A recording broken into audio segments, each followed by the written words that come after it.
Hello， 大家好，我是兜兜。妖明告诉萧炎，自己想报答他救命之恩的东西跟黄泉妖圣有关。黄泉妖圣是传说中远古时代曾经半只脚踏入斗帝层次的人物，他和九幽地冥蟒族有着不小的渊源。九幽地冥蟒族有一面从远古流传下来的黄泉石碑，石碑中记录着黄泉妖圣的毕生所学，甚至据说在石碑深处还残留着黄泉妖圣的精血。以黄泉妖圣半只脚踏入斗帝的实力，他的血脉已经逐渐出现变异，他的精血对斗圣强者来说具有颇大的吸引力。萧炎很快从激动中回过神，黄泉妖圣的精血诱惑力如此大，为何九幽地冥蟒族未曾有人将之取出？黄泉石碑是九幽地冥蟒族的镇族之宝，石碑上刻着黄泉指和黄泉掌以及黄泉天怒三种天阶斗技。听到黄泉天怒，萧炎猛地抬头，心中有些震动。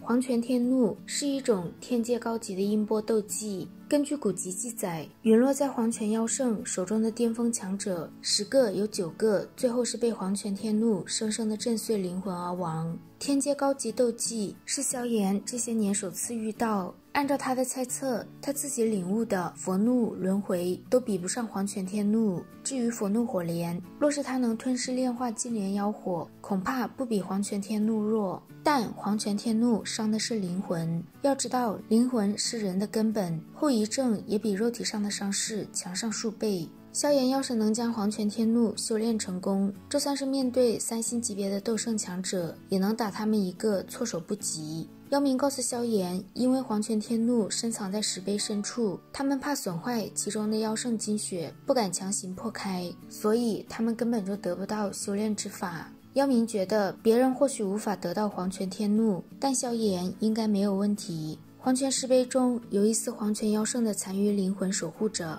而黄泉天怒的修炼之法就藏在灵魂之中。他们魔兽并不注重灵魂力量的修炼，即便是妖明这位2星斗圣，灵魂力量也就跟一名7品炼药师的差不多。想要成功侵入石碑中，至少需要达到天境的灵魂，但这种境界的灵魂只有人类中的一些大宗师级别的炼药师具备。他们担心暴露黄泉石碑引来不必要的麻烦，所以即便是一些九幽地冥蟒族的强者都不知道黄泉石碑中究竟隐藏着什么。妖明之所以告诉萧炎这么多，一是想报答萧炎，2是想要借助萧炎的能力开启石碑，让他的实力再度提升，也好彻底掌控九幽地冥蟒族。萧炎和妖明对视片刻，既然如此，那他便试上一试。另一天，妖明带着萧炎一行人来到祭坛的黄泉石碑前，石碑上铭刻着奇异的符文，还雕刻着一根巨大的手指和半丈深的掌印。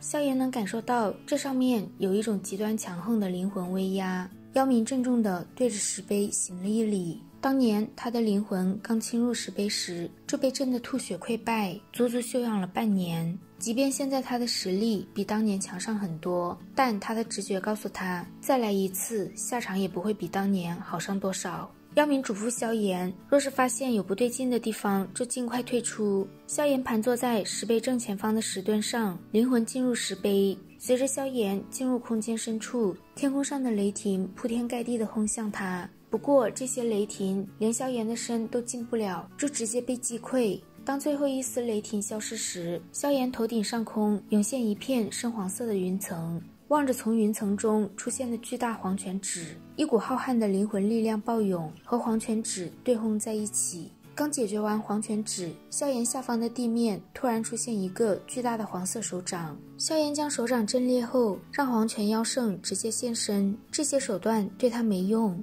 一座山峰拔地而起，山峰顶上有一方巨大的王座，王座上有着一道身着黄色衣袍的人影。黄泉妖圣让萧炎离开，这里不是他该来的地方。萧炎微微一笑，虽然曾经的黄泉妖圣是天地间的巅峰强者，但现在他仅仅只是一道固守的执念，留在世间的残魂罢了。王座上的人猛地睁开双眼，一股极强的灵魂波动射向萧炎。萧炎不退反进，将他的灵魂攻击尽数抵御住。只要黄泉妖圣将黄泉天怒的修炼之法和妖圣精血交给他，他立刻就走。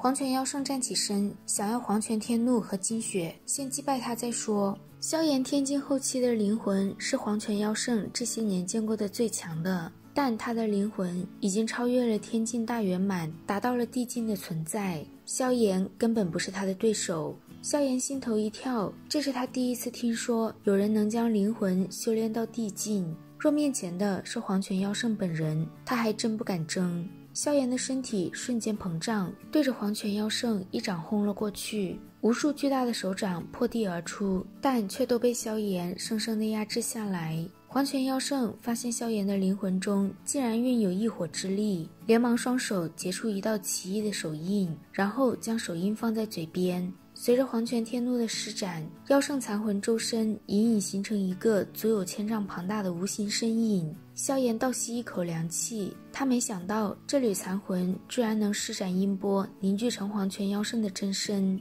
音波所化的真身锁定住萧炎，一道泛着古老气息的音节吐出，随着声音吐出，妖圣真身顿时崩溃，这片空间也在音波的扩散下寸寸崩裂。萧炎数百丈庞大的身躯迅速缩小，甚至变得虚幻。黄泉妖圣一屁股坐回王座，本就虚幻的身体也变得透明了许多，能陨落在黄泉天怒之下，也算他的一种福气。话音刚落，一团火光再度化为虚幻的人影。萧炎一步步走到山峰前方，不愧是黄泉妖圣的成名之际，光是一道残魂都能拥有如此威力，难以想象若是本尊又将是一种何等的毁天灭地。黄泉妖圣有些惊讶，没想到萧炎竟然能活下来。不过就算他有异火守护，想必灵魂也受到了不小的创伤。萧炎笑笑，他的灵魂的确需要休养10来日才能恢复。这些年来，萧炎是第一个能够扛过黄泉天怒的人。